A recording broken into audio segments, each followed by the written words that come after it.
Welcome, welcome, welcome. Welcome. Sorry about the echo. Hopefully that'll work out.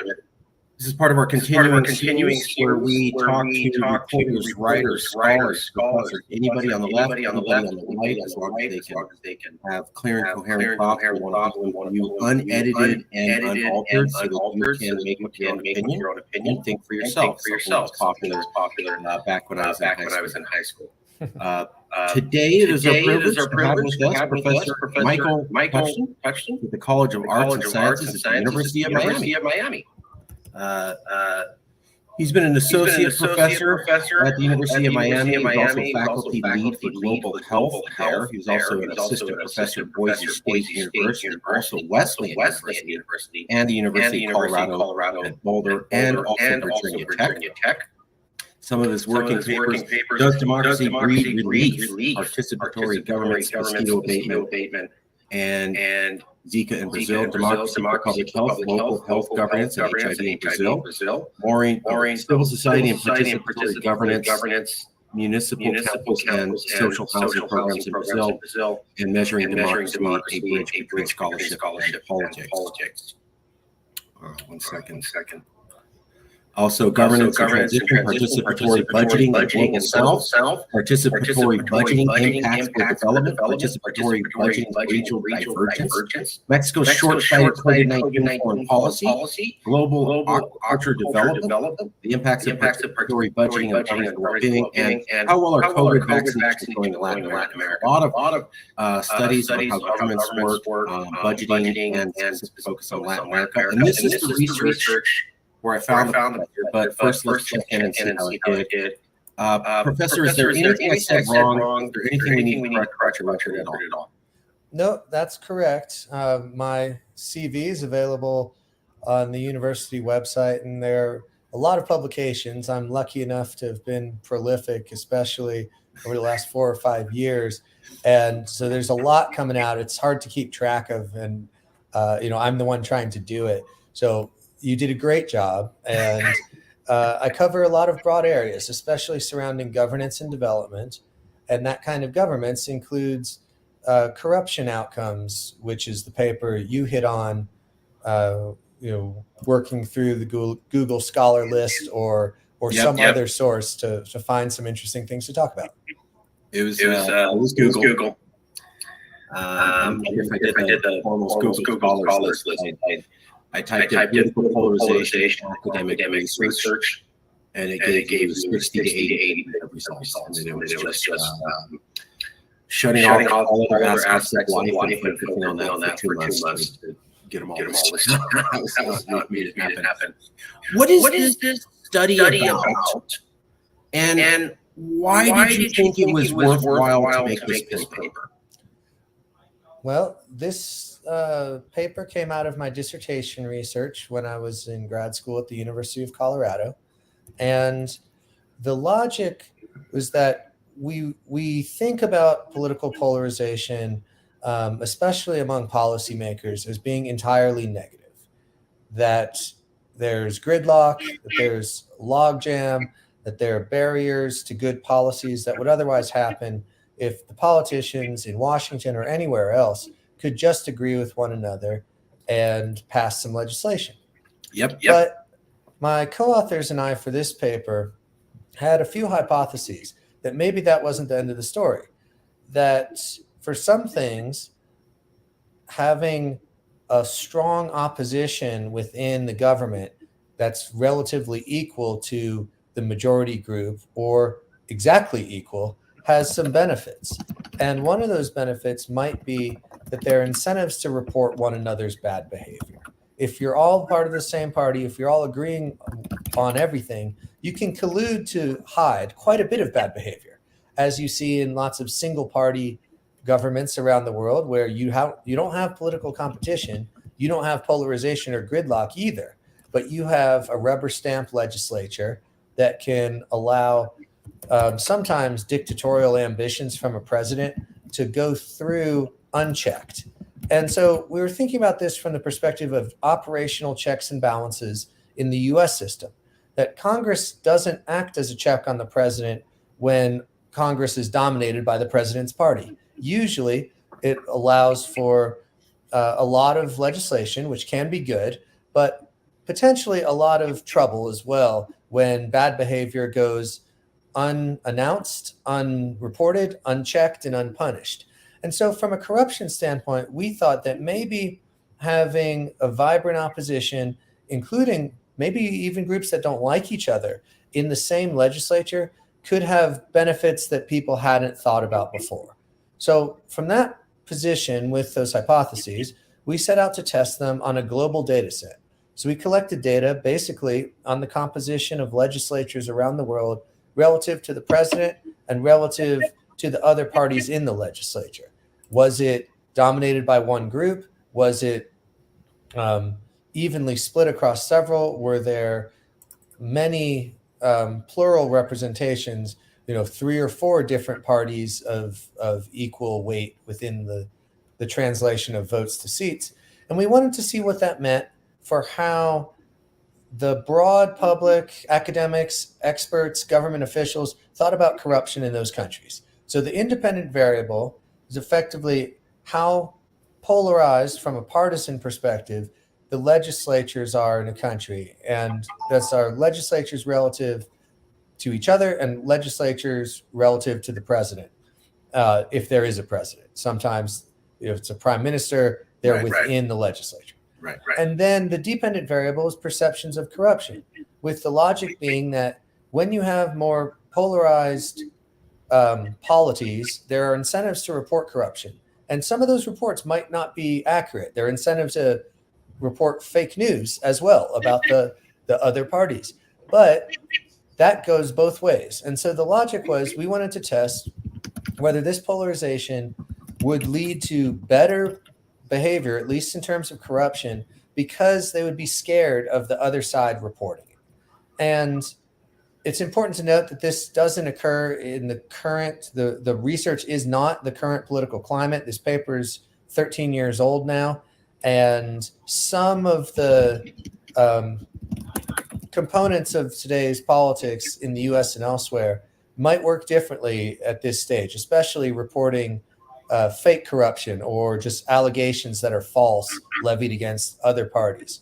So in this case, we found support for the hypotheses that in countries that had active, vibrant, polarized legislatures with big oppositions and no dominance by a single group, we found considerably lower perceptions of corruption than in other countries that had, let's say, more streamlined pathways to legislation where the executive and the legislature were more aligned.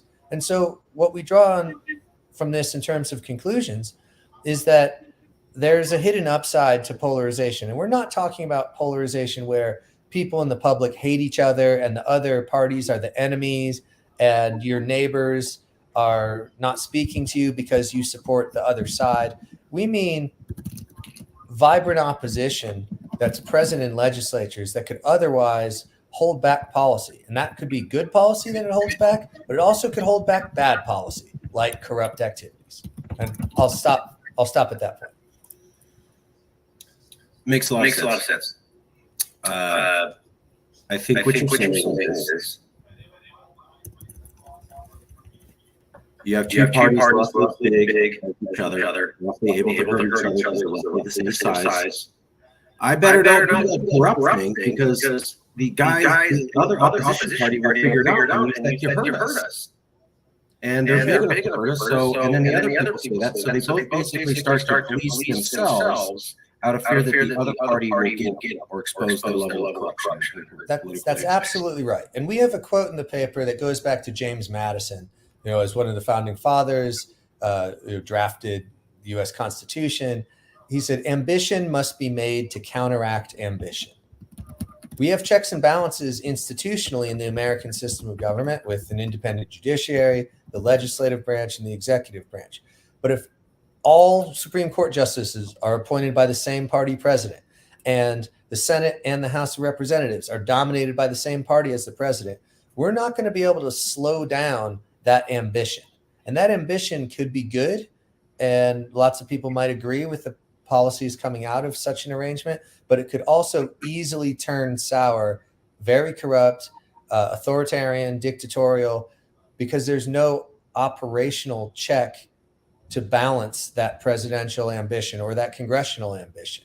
And so when we examine this across the globe, where corruption's a much bigger problem in many low and middle income countries, but also in the United States and Western Europe, we find that over time and across space, Madison's logic holds up, basically. So one way to think about this is, James Madison was right.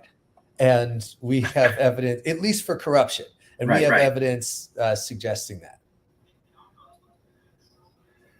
Does this apply to America? You were saying the paper is 13 years old. We have two political parties that are roughly the same size. Elections go 51%, 49%. Are we the least corrupt America we've ever been? Probably not, but we do know, and this is difficult, but we do more about the corruption that's happening in the United States than ever before. And some of that's fake news. And that's a troubling wrench that's thrown into the gears of this logic, which is that we write about this in the paper, that over time parties would be punished for making false allegations of corruption because it would come to light that they were false and they would lose trust from the public, including from their party. Now, that doesn't seem to be happening. And Thank you. And so from that standpoint, that's something we didn't anticipate in the paper. And that's where, when we're talking about political polarization, now we can go back to some of my comments earlier about tribalism, where people have their identity wrapped up into being a Democrat or a Republican. And the other party and their supporters are enemies, not potential collaborators, not people designed to hold each other accountable, but enemies, in which case false allegations get celebrated and repeated.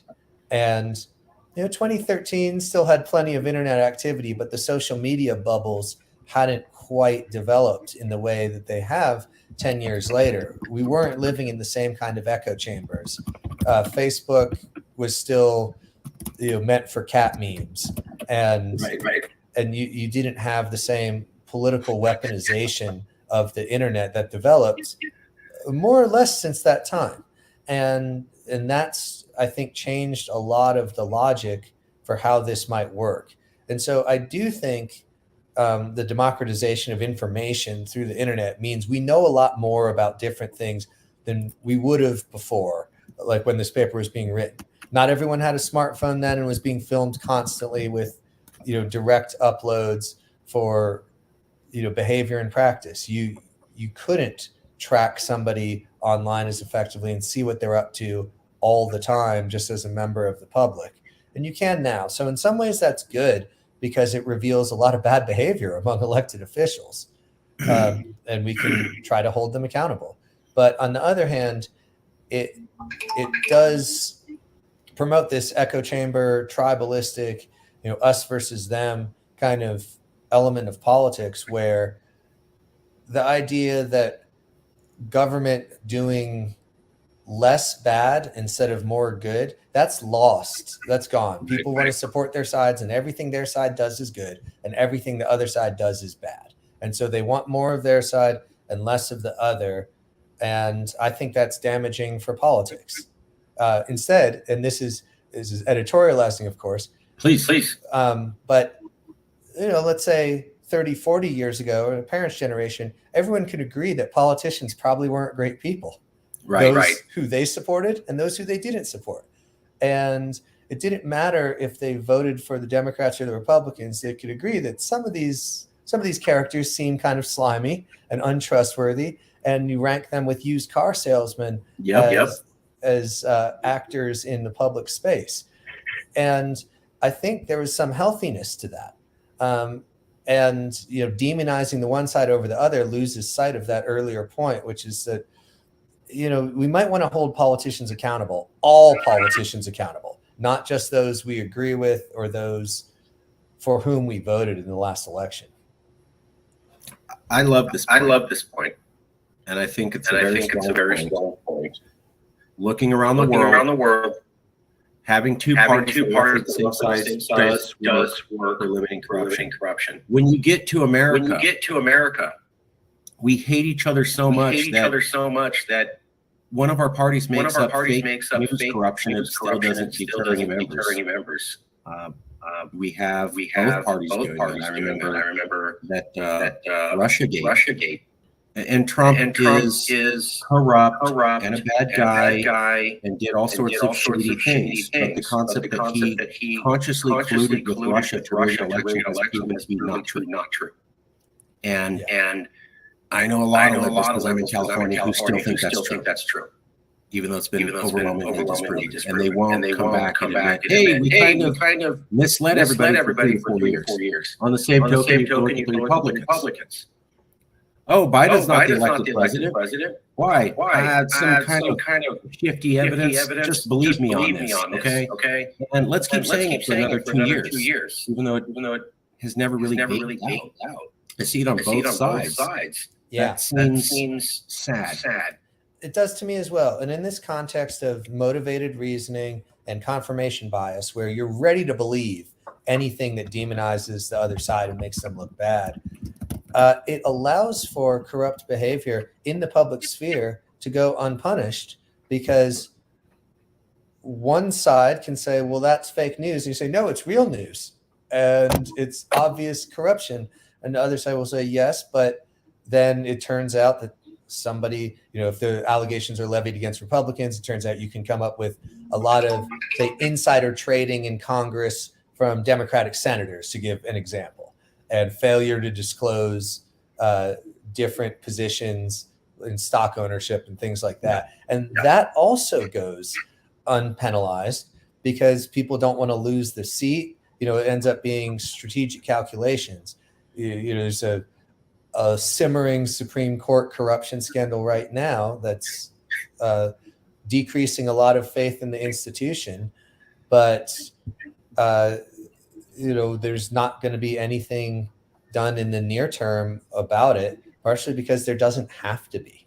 There's no way to hold that institution directly accountable, when its members circle around one another. And so going back to this paper, there are different ways to create accountability, and a lot are institutional, but the logic here is those institutions, you can think of them as weapons, but you need someone sitting at the controls to pull the trigger. And if no one's incentivized to pull the trigger, we've got a powerful set of checks and balances that some say creates far too much gridlock. And for some policies, I agree with that. But for something like this, where you want incentives to execute those checks and balances, to make them fully operational, and to prevent the government from doing as many bad things as you can. And what constitutes a bad thing is now contested, heavily contested, when it wasn't a few generations ago, or certainly a generation ago when I started graduate school. We could all agree that something like Clarence Thomas's support from billionaires was not desirable. And we don't agree on that now. Absolutely. And we don't agree that harassing Supreme Justices and going over their personal property and threatening them is a bad thing too. Right. And exactly. I remember when Univ agree this. I don't care if you hate don't do that. Right. Exactly. And now that's interpretive. That's bad or not. Exactly. And it could be considered desirable, from a political protest standpoint. And so if it's classified as protest, what would otherwise be very uncivil, dangerous, damaging behavior that will be reciprocated, and it goes all the way through across the political sphere. And so you can't have it both ways for either side in the US, where you get to act with impunity and the other side doesn't get to respond in kind. But then, we're in the situation of an eye for an eye leaving the whole world blind, and we're headed rapidly down that path, I think.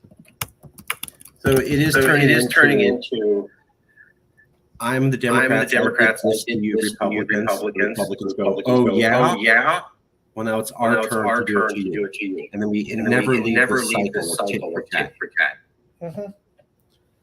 Yeah, and of course that ends up almost holding politics hostage to this other type of polarization among the public, where it's performative, it's grandstanding, it's designed to gain financial donations for the next campaign and to gain supporters too. And some people like it. I mean, some people who hadn't been involved in politics before got involved because Donald Trump did a fine job of making things into more of a performance. Uh, and that attracted a lot of people that otherwise wouldn't have been interested. And so there are incentives to do that, certainly, but I don't think it's positive for the discourse. It's quite damaging, leaves legitimate policy disagreements that we can all have with one another off the table. And instead of having that discussion that can be very productive and reaching some sort of balanced solution, we skip the discussion altogether and just go online. Right. Skip the discussion. Go right to yelling. Mm-hmm. Okay. Yeah. Okay. Do you see this ending? I think it's possible. I'm not sure how it would end in the sense that I see trends moving into an ever more polarized direction, but I think it will end at some point in the sense of politics being a pendulum that swings back and forth into contentious areas, less contentious areas. And I'll give you one example that I hope doesn't happen, but if you have large scale warfare, let's say if the US is involved in a war, almost any war, but it has to be decent size, not like a police action in a small country. But if the US gets dragged into a larger, wider conflict, you see a rally around the flag syndrome where people tend to drop their differences in favor of supporting the broader country and usually the president in pursuit of that goal of winning a conflict. So that's one way that the pendulum can swing back towards a more unified population. Another way it can happen is with just elected officials. Even if the public remains as polarized as ever, having more competitive districts, more competitive seats at both the state level and the national level creates different kinds of incentives to, I think, maybe move to the center and change the conversation a little bit, because these are all, I mean, it won't be all swing districts, but there are more swing districts, swing seats, and where you can't count on an appeal to the fringe parts of either major political party to get you elected. Like that might get you to the primary level, but after you win your primary, if you've got to win a general election in a swing district, you can't be as much of an extremist. It just won't work. So electing better politicians. Yeah, and that comes institutionally from drawing the district boundaries, from natural movement of populations over time, where some previously safe districts are no longer safe, both for example, Republicans in Georgia who had a safe state no longer have a safe state. Democratic parts of, California perhaps, but the Pacific Northwest is a good example. The area around Portland used to be safely Democrat. It is no longer. And I think that improves things overall, where the parties have to craft a message that's more balanced and cannot just appeal to the extremists in either group. Interesting. Yeah, I'm in California. It's one of the last competitive districts congressional presidential level in America. So I know what you're talking about. Our elections typically 49-51. Democrat wins, and the next one 49-51. So it's knife's edge. Yeah, but you're right. It's healthy.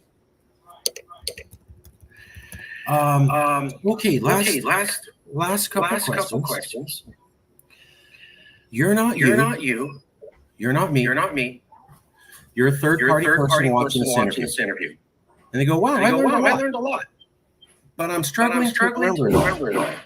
But there was this one thing that the professor said, it's 5 days after I watched the video, and I can't stop thinking about it. What is that one thought you want the non-people to stop thinking about?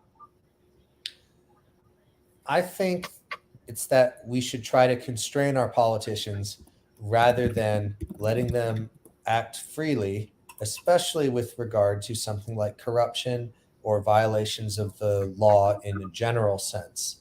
And it's that we should abandon our uncritical support for either political party and start thinking about our needs as broader populations rather than our needs as Democrats or Republicans. And that part where we should be critical of our own party, just as we should be critical of the opposition party, is important. And that's what I want people to take away. I'll go back to James Madison a little bit here. I mean, it's a 1700s way of saying it, but ambition must be made to counteract ambition. A more contemporary way to say that is we got to stand in politicians' way, not let them just do whatever they want. Ambition must be made to counteract ambition. The interest of the man must be connected with the constitutional rights of the place. Yeah. It must be a reflection on human nature that such devices should be necessary to control the abuses of government. Federalism is 50-60. Yeah. Federalism is 51.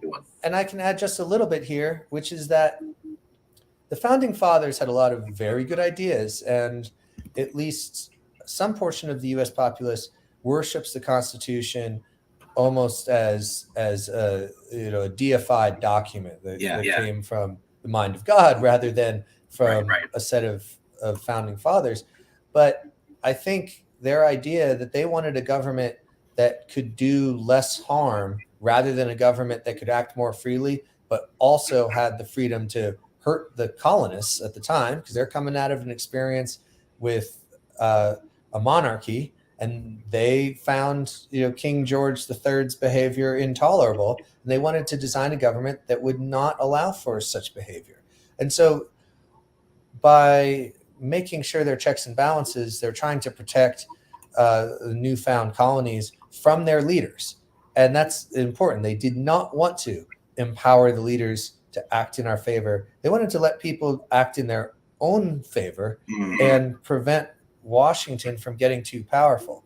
Now, I think some of that thinking is antiquated, but other portions, like I think we want the government to do more for us and to do better things for us, but we want to prevent them certainly from being corrupt and from violating the law. And one way to do that, not the only way, but one way, is to make sure those checks and balances are operational and to make sure parties have incentives to counteract one another and that the institutions can work as they were designed to.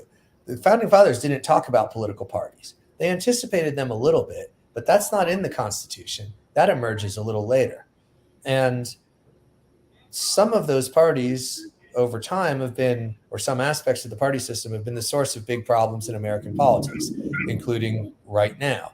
But they can also be made to work in favor of the public along the lines that this paper that I published in 2010, 13 years ago, makes clear. I think that's the end of my points on that one. Okay. Do you have any recommendations? You don't have to. You always try to keep the conversation going. Do you know anybody might be open to conversation? Good question. One of my colleagues, his name's Joe Usinski, he and I and several other colleagues wrote a paper that's published much more recently, last year or the year before, on democratic backsliding and willingness of the public to support anti-democratic behavior among their leaders. And we found some counterintuitive results through a series of surveys and experiments within the surveys that suggests people aren't quite as willing to go to extremes for their parties as many of us fear in terms of tolerating really bad anti-democratic behavior just because a Republican did it and they're Republican, or a Democrat's doing it and they're Democrat. And so talking with him about this issue, and a lot of his recent research on conspiracy theories in the United States and around the world, I think would be interesting from a polarization standpoint, because there's an intersection there, but also just in general for your audience. I think they'd be very interested in his research on conspiracy theories, politics in the United States in the contemporary era. And he's on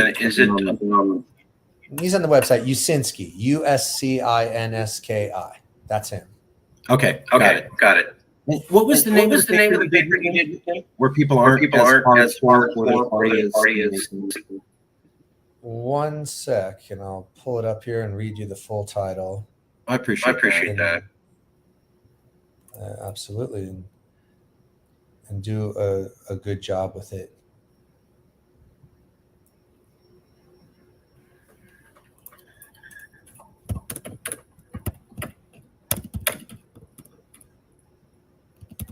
Does partisanship promote anti-democratic impulses?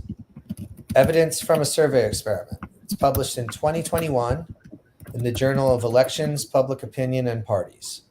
Got it. Does partisanship promote anti-democratic impulses? Yeah, definitely. I really appreciate that. Oh, absolutely. It's been a pleasure talking with you. Thank you. We'll leave it there. I want to say thank you for your time, Professor. And I will email you a video shortly. Terrific. Thank you so much. This has been fun. And sorry it took a while to connect. No. It was worth it. And thank you for coming out. I really appreciate your time. All right. See you later. Have a great day. You too.